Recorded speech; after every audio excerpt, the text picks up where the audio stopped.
శ్రీయే నమః, శ్రీకృష్ణాయ నమః, శ్రీ లక్ష్మీ నృసింహాయ నమః, శ్రీ పరకాల యతీంద్ర మహాదేశికాయ నమః. యూట్యూబ్ ప్రేక్షకులకు, నా అభిమానులకు, నా మిత్రులకు శుభోదయం. మనము మొన్నటి వరకు రేవతి నక్షత్రం, అశ్విని నుంచి రేవతి నక్షత్రం వరకు ఒక నక్షత్రము ఏ గ్రహం చూడకుండా ఉన్నట్టయితే ఎటువంటి సాధారణ ఫలితాలు వస్తాయో తెలుసుకున్నాం. ఇప్పుడు మనం ఏం చేద్దామంటే, చంద్రుడితో ఒక గ్రహం కలిసి ఉంటే అప్పుడు కూడా వేరే గ్రహాల యొక్క దృష్టి కానీ యుతి కానీ వేరే గ్రహాల యుతి కానీ లేకుండా శని చంద్రులు ఇద్దరు కలిసి ఉంటే దాన్ని మనం ఏమంటాము అంటే విషయోగము అంటాం. అంటే ఇది ఎప్పుడు వస్తుంది అని అంటే, జాతకులు జన్మించినటువంటి సమయంలో ఏలినాటి శని ఉంటుంది. అంటే ఒకటే రాశిలో, ఏ రాశిలో ఏదైతే జన్మించి ఉంటారో అదే రాశిలో శని ఉంటాడు. అది 1 డిగ్రీ నుంచి 0 నుంచి 30 వరకు ఎక్కడైనా ఉండొచ్చు. దానివల్ల అప్పుడు ఏమవుతుందంటే, చంద్రుడు మనఃకారకుడు, శని విషం. అయితే మనస్సును విషపూరితం చేసేటటువంటి గ్రహం కనుక ఇది విషయోగము అన్నారు. రాజయోగాలలో ఎట్లా ఉంటాయి, ఇది కూడా ఒక విషయోగము అని చెప్పారు. దీనివల్ల జాతకులు ఏ ఏ స్థానాల్లో ఉంటే ఎటువంటి ఫలితాలు వస్తాయి, దానికి మనకు పరిహారాలు ఏమైనా ఉన్నాయా, ఆ పరిహారాలు ఎలా చేసుకోవాలి, ఆ తర్వాత దీనికి ఏ ఏ సమస్యలు వస్తాయి, ఈ చంద్రుడు శని కలిసి మీ జాతకంలో ఎక్కడైనా ఉంటే ఎటువంటి ప్రభావాలు జాతకుని పైన చూపిస్తాయో చెబుదాం. 1, మానసిక స్థితిని కోల్పోతారు వీళ్ళు. 2, మనస్సు ఎప్పుడూ చంచలంగా ఉండడం జరుగుతుంది. అంటే స్థిమితం ఉండదు. ఎప్పటికీ ఇప్పుడు ఒక ఆలోచన చేస్తారు, 10 నిమిషాలకి ఇంకో ఆలోచన చేస్తారు. ఎక్కువగా ఆలోచించి మనస్సు పాడు చేసుకోవడం జరుగుతుంది. అతి ఉత్సాహం చూపిస్తూ ఉంటారు, ఎగ్జైటింగ్ అంటారు కదా, అది చూపిస్తూ ఉంటారు. అప్పుడప్పుడు ఎక్కువ ఆలోచిస్తూ నిద్రలేక అనారోగ్యాల పాలవుతూ ఉంటారు. ఒక్కోసారి ఏ పని చేయకుండా ఖాళీగా ఉండాలి అనే ఆలోచన రావడం కూడా వీళ్ళలో జరుగుతూ ఉంటుంది. తన వారిని గురించి విపరీతంగా ఆలోచించి తన ఆరోగ్యాన్ని పాడు చేసుకోవడం కూడా జరుగుతుంది. తన వారికి ఎంత చేసినప్పటికీ వారు తృప్తి పడకపోవడం వల్ల కోపం రావడం, వారి మీద ద్వేషం రావడం, వారితో గొడవలు రావడం వల్ల తాను స్వయంగా కుషించిపోవడం కూడా జరుగుతుంది. దానివల్ల ఎదుటివాడి లాభాలే తప్పించి నీకు ఎటువంటి లాభాలు జరగకుండా మీరు మాత్రమే కష్టాల పాలవుతారు. ఇది గుర్తుపెట్టుకోండి. ఇక మీ జాతకం ప్రకారం లగ్నం నుండి ఎన్నో స్థానంలో శని చంద్రులు కలిసి ఉంటే ఎటువంటి సమస్యలు ఎదుర్కోవాల్సి వస్తుందో తెలుసుకునే ప్రయత్నం చేద్దాము. విషయోగము అంటే భయపడే అవసరం లేదు. ఆఖరిలో దానికి కొన్ని విషయాలు కూడా చెప్తాను. ఇంకో విషయం, శనిచంద్రులు కలిసి ఉన్నారు మీ జాతకంలో అంటే మీ జననం 7.5 సంవత్సరాల శని కాలంలో మధ్య 2.5 సంవత్సరాల కాలంలో మీరు జన్మించారు అంటే మీరు శనిలోనే జననం మీది జరిగింది అని తెలుసుకోవాలి. ఇక లగ్నం ఏదైనప్పటికీ వేరే గ్రహ దృష్టి లేకుండా లగ్నంలో శనిచంద్రులు కలిసి ఉన్నారు, యుతి కలిగి ఉంది అంటే మీరు శారీరకంగా బలహీనులుగాను, లగ్నం నుండి సప్తమాన్ని చూడడం వల్ల మీ వివాహ జీవితం కూడా కష్టాలతో నడుస్తూ ఉంటుంది. ఈ జాతకులు జీవితాంతం ఏదో రకమైనటువంటి అనారోగ్యాలతో బాధపడాల్సి వస్తుంది. ఇది గుర్తుపెట్టుకోండి. ఇక 2వ స్థానానికి వచ్చేసరికి ధనం, కుటుంబం, వాక్కు, ఈ 3 కూడా 2వ స్థానాన్ని సూచిస్తాయి. కనుక ధన సంపాదన విషయంలో సమస్యలు రావటం, సంపాదించిన నిలవకపోవడం, అంటే సంపాదిస్తారు కానీ నిలవదు, ఏదో రకమైనటువంటి ఖర్చులు రావడం, ఖర్చు అయిపోవడం, సరిపోకపోవడం, ఉద్యోగ వ్యాపారంలో ఎందు సమస్యలు రావడం, కుటుంబంలో కూడా అన్యోన్యతలు లేకపోవడం వల్ల గొడవలు రావడం, మీ కుటుంబీకులతోనే శత్రుత్వం పెరగడం, వాక్కులో కఠినత్వం, కోపం రావడం జరుగుతాయి. ఇవి మీరు కంట్రోల్లో పెట్టుకోవాలి. ఒకవేళ మీ జాతకం చక్రం ముందర పెట్టుకొని లగ్నం నుంచి ఎన్నో స్థానంలో ఉన్నాడో చూస్తూ వెళ్ళండి. ఇది చూసి ఎక్కడైతే మనకు ఆ యొక్క ప్రభావం మీ జాతకంలో కనిపించిందో దానికి సంబంధించిన రెమెడీలు చెప్తాను, అది చేసుకుంటే మీకు మళ్ళీ సెట్ అయిపోతారు. ఇక 3వ స్థానం వచ్చేసి సాహసం, పరాక్రమం, తమ్ముడు చెల్లెలు. ఈ 4 విషయాన్ని మనకు 3వ స్థానం చూపిస్తుంది. మీ తమ్ముళ్ళతో చెల్లెళ్ళతో గొడవలు రావడం జరగవచ్చు, వారికి దూరంగా ఉండడం జరుగుతుంది.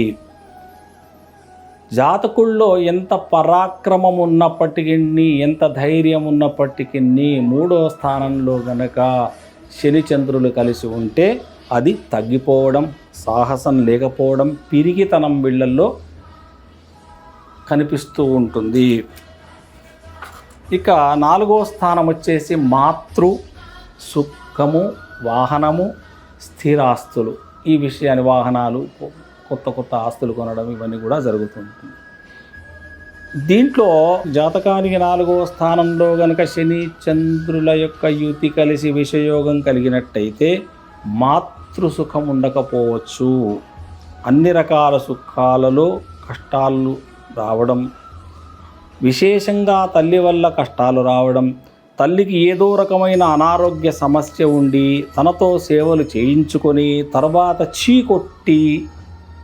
కొట్టించుకోవడం కూడా జరగడానికి ఆస్కారం ఉంది. తనతో ఎన్నో పనులు చేయించుకొని ఆఖరికి నీవెంత పో అనే పరిస్థితికి రావడం కూడా ఈ 4వ స్థానంలో శని చంద్రులు కలిసి ఉన్న జాతకులకి జరగడానికి ఆస్కారం ఉంది. జాగ్రత్త వహించండి. ఇక 5వ స్థానంలో అంటే విద్య, పుత్రులు, బుద్ధి, జ్ఞానం, ఈ 4నిచ్చేది 5వ స్థానం. ఈ స్థానంలో కనుక ఈ లగ్నాత్ 5వ స్థానంలో శని చంద్రుల యుతి కలిసి ఉన్నట్టయితే సంతానం కలగపోవడం కానీ, ఆలస్యంగా సంతానం కలగడం కానీ,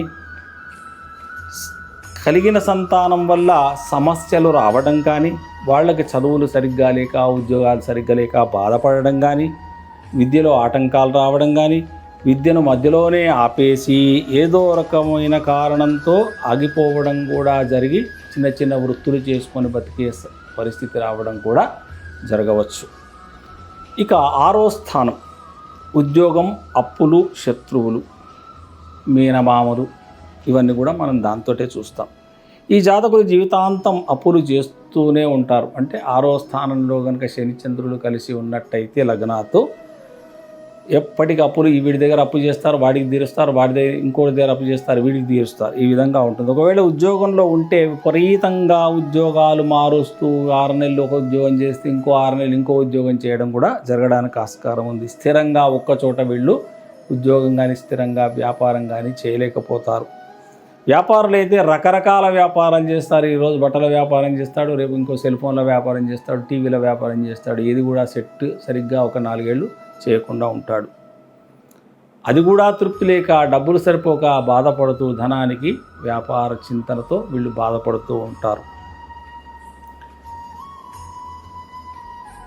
రకరకాల శత్రువులు కూడా వీళ్ళకి ఎదురవుతూ ఉంటారు.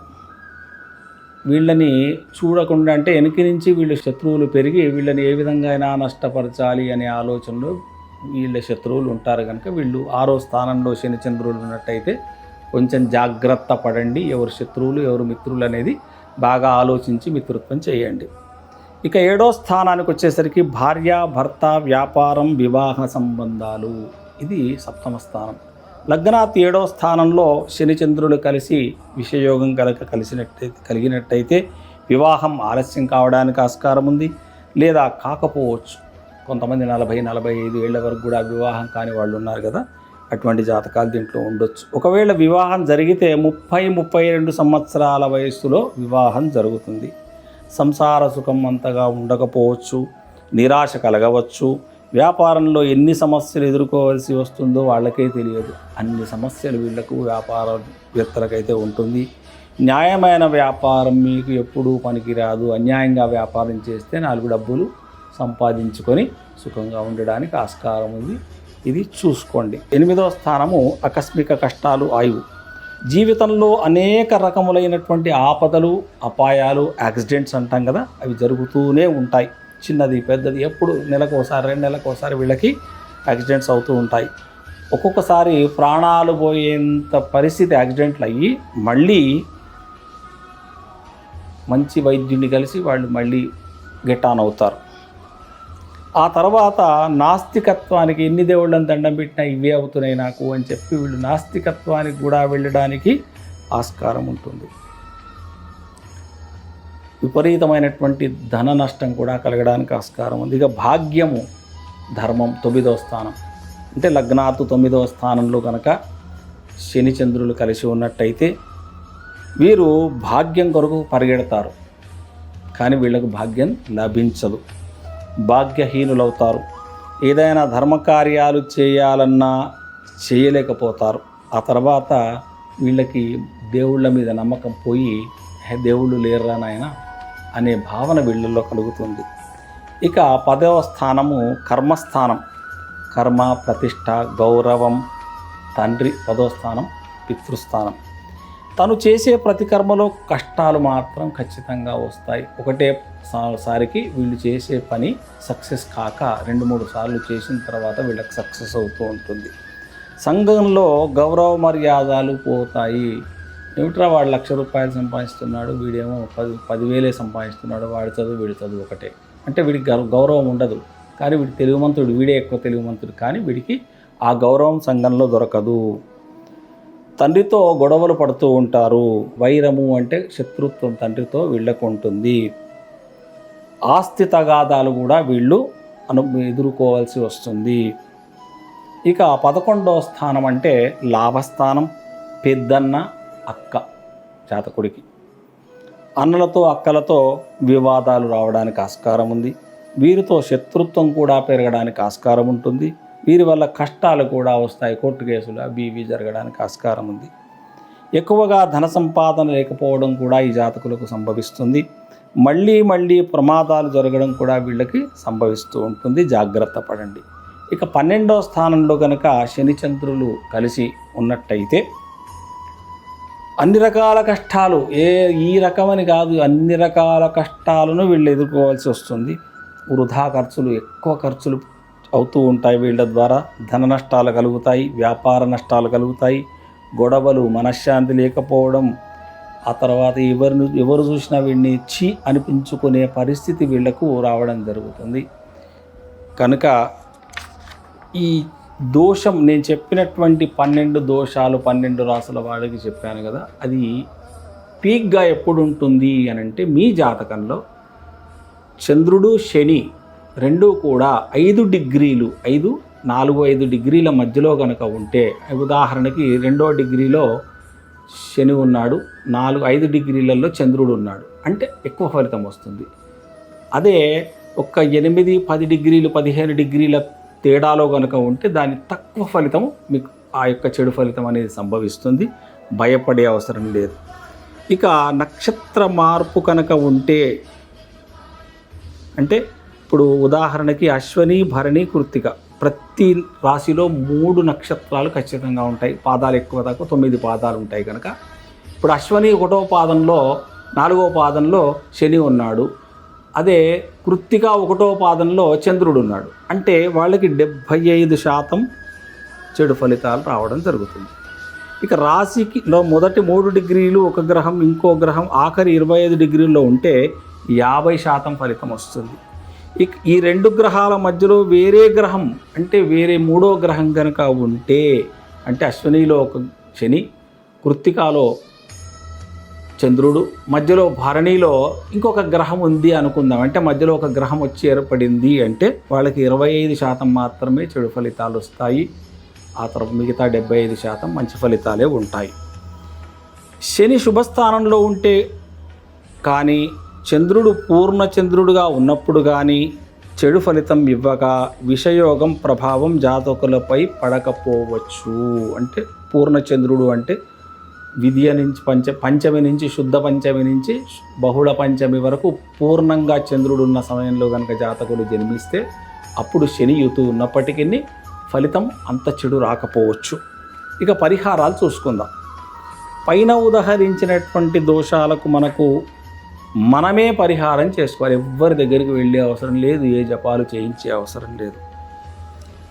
శని చంద్రయుత విషయోగం కనుక మీ జాతకంలో ఉంటే సంవత్సరంలో ఒకసారి ఏదేని అమావాస్య నాడు లేదా 6 నెలలకు ఒకసారి ఏదేని ఒక అమావాస్య నాడు నల్ల నువ్వులు, బియ్యము రెంటిని సమభాగాలుగా తీసుకొని, అంటే మీరు తీసుకుంటే 100 గ్రాములు తీసుకోండి, ½ కేజీ తీసుకోండి, 1 KG, that is your choice. తీసుకొని సాయంకాల సమయంలో స్నానం చేసి ఆ సమయంలో మీ పైనుండి ఆ 2 పొట్లాలని నువ్వులు బియ్యం 2 పొట్లాలని మీ పైనుంచి ఈ విధంగా తిప్పి 3 సార్లు తిప్పి వీటిని తీసుకొని పోయి పారే నీళ్లు కానీ చెరువులో కానీ వదిలిపెట్టేయండి. ఆ విధంగా చేసి కాళ్ళు కడుక్కొని చేతులు కడుక్కొని కళ్ళు కడుక్కొని ఇంటికి వచ్చి మీ ఇష్టదైవానికి దీపారాధన చేయండి. ఇది సంవత్సరంలో 1 కానీ 2 సార్లు కానీ చేసినట్టయితే దాని యొక్క దోషం 75% తగ్గుతుంది. ఇక ప్రతిరోజు ఏం చేయాలి అంటే శివుడికి అభిషేకం చేసుకోవడం చాలా మంచిది. ఏం లేదు, ఎవరు నమకం చెప్పకం చెప్పాలి అనే ఆలోచన కూడా పత్రం పుష్పం బలంతో శివుడు ఏమంటాడు, ఒక్క చుక్క నీళ్లు నా నెత్తిన ఏంటరా నాయన నేను సంతోషిస్తాను అంటాడు. మీకు చేయవలసి ఓం నమ శివాయ అంటూ 11 సార్లు కానీ 21 సారి కానీ 108 సార్లు కానీ ఓం నమ శివాయ అంటూ జలాన్ని కనుక శివుడి లింగం పైన పోస్తే ఆయన చాలా ఆనందిస్తాడు, మీకున్నటువంటి దోషాలను దూరం చేస్తాడు. ఇక శని స్తోత్ర పారాయణం చేసుకోవడం కూడా మంచిదే. హనుమాన్ చాలీసా కానీ దండకం కానీ పారాయణం చేస్తూ ఉంటే మీ కష్టాలు దూరం అవుతాయి. ఈ శని చంద్రయుత విషయోగం తగ్గి మంచి శుభ ఫలితాలు వస్తాయని కోరుతూ అందరూ బాగుండాలి, అందులో నేనుండాలి అని చెప్పుకుంటూ జై శ్రీకృష్ణ.